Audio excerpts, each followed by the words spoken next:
Guys, good morning, welcome back to my YouTube channel. કેમ છો બધા? મજામાં? સો આજે આ ટાઈપની હેરસ્ટાઈલ લીધેલી છે, જસ્ટ અવોઇડેડ બિકોઝ ગરમી બહુ છે. અત્યારે હું જઈ રહી છું મારા ઘરે. Of course this is also my home, but અત્યારે હું મારા ઘરે જઈ રહી છું અમદાવાદ. બટ ઘરે નથી જવાની, કામથી જઈ રહી છું. આમથી કે આમથી આમથી કે આમથી આમથી મારા આ ઘરેથી બહાર નીકળવાના 2 રસ્તા છે. સો હું ટ્રાય કરું શોર્ટકટ, અને મારી મમ્મીને લોંગ કટ જ ગમે. કેવી લાગુ છું? હાથમાં બધી બહુ વસ્તુઓ છે. Just avoid. આજે મેન મમ્માએ મેચિંગ કરીશ, બ્લુ. સો આ એક ગેપ પડી છે બ્લોગ માટે. હોપફુલી હું ટ્રાય કરીશ કે ભરપાઈ કરીને સારા બ્લોગ્સ આપું તમને. બિકોઝ મને છે ને ખુદને મજા ના આવે ને ત્યાં સુધી મને એમ થાય કે તમને પણ મજા નહીં આવે, એટલે હું ના કરું. કેટલું પ્લાન્ટેશન છે નહીં? ગમે ને તમને પ્લાન્ટેશન? મને તો એવી કોમેન્ટો પણ આવેલી છે કે ઘર છે કે પછી રિસોર્ટ છે. મેં કીધું કેસ કરો. સો ચાલો આગળ કન્ટિન્યુ કરીએ આપણે બ્લોગ. આ રીતે ટર્ન લેવાતા હોય છે ભારે વ્હીકલના. અત્યારે લિટરલી અમારા જેવા થોડી સ્પીડમાં હોઈએ, because it's highway. So highway પર તો આપણે ઓબ્વિયસલી સ્પીડમાં હોઈએ, એટલે એક્સિડન્ટ આના લીધે વધારે થતા હોય છે. સો ગાઈઝ પ્લીઝ આવી રીતે ડ્રાઈવ ના કરશો, થોડું જોઈને કરો. આઈધર ટર્ન આટલો લોંગ ના લેશો. બહુ જ માંડ બ્રેક મારી છે. અત્યારે છે મારું આઉટફિટ શૂટ, તમને આઉટફિટ બતાવું.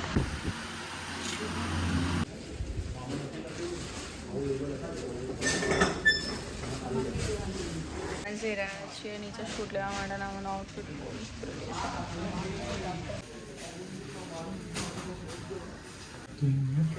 પ્રીટી આઉટફિટ્સ છે. જો તમે શોપિંગ કરવાનું વિચારી રહ્યા છો તો વિઝિટ કરજો સાંસ્કૃતિક. જસ્ટ લવ. મારા જે શૂટ માટે આઉટફિટ નીકળ્યા છે હું તમને બતાવી દઉં. ધ બ્રાઇડલ્સ છે. અને મારા શૂટ માટે આઉટફિટ નીકળ્યું છે. બહુ હેવી લાગે છે યાર. ખબર નહીં આવું મેરેજમાં પહેરીને કેમ ન બધા ફરતા હશે. હું થાકી ગઈ છું. પહેલાં મેં બહુ હેવી પહેરી લીધા. હવે મારામાં જરાય તાકાત નથી રહી કે હું હેવી આઉટફિટ પહેરી શકું.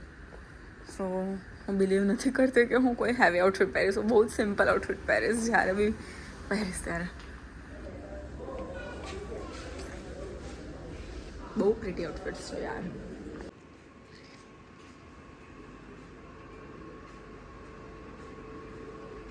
આવી રીતે પકડીને જાઉં છું. બસ સાડી પકડીને આદત નથી.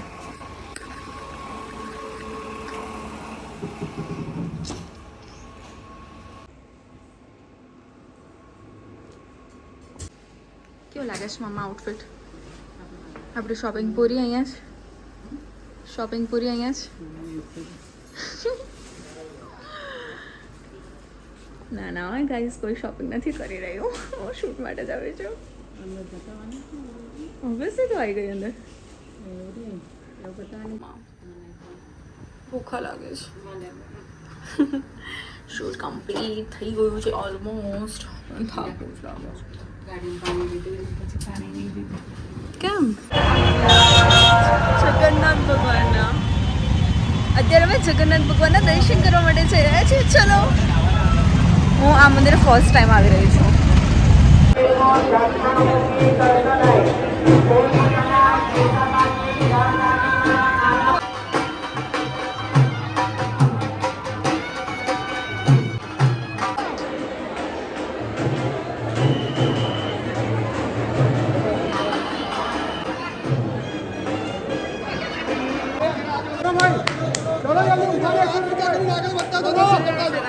चलो जल्दी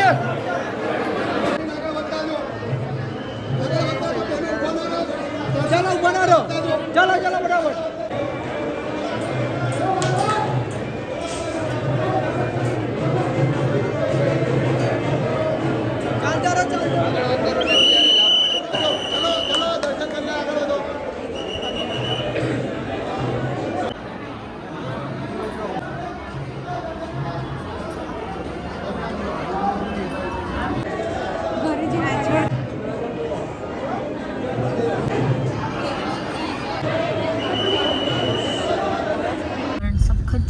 લાગે છે ભરપૂર એમ વરસાદ પડવાનો છે અને એટલા સરસ દર્શન કરાવ્યા છે કે ના પૂછો વાત. પણ ભગવાનની આંખ પર પેલું બંધ કરી દીધી એટલે ભગવાન અત્યારે બહુ જ બીમાર છે. કાલ ભગવાન સાજા થઈ જશે એવું કહેવાય છે.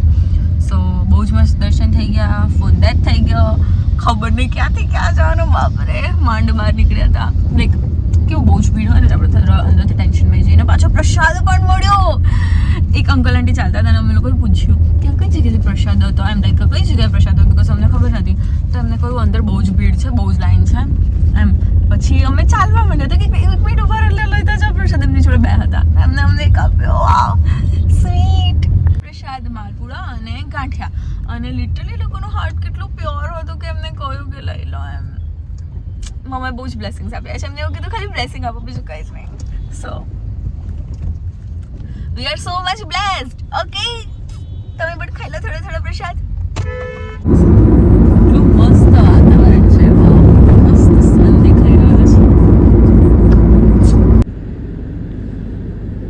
હવે ભૂખ લાગી છે. વેટ ટ્રાફિક ફાટક પડેલું છે. હું શું બોલું છું just avoid.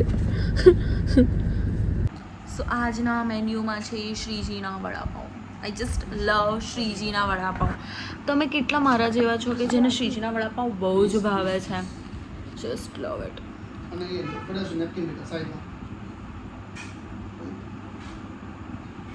Vav just love it. આમની જે ચટણી હોય છે ને બહુ ભાવે મને. એટલે એન્ડ ટાઈમ પર ગઈ હતી મેં એમને કીધું થેન્ક ગોડ છે વડાપાઉં. બાકી શું કરે છું.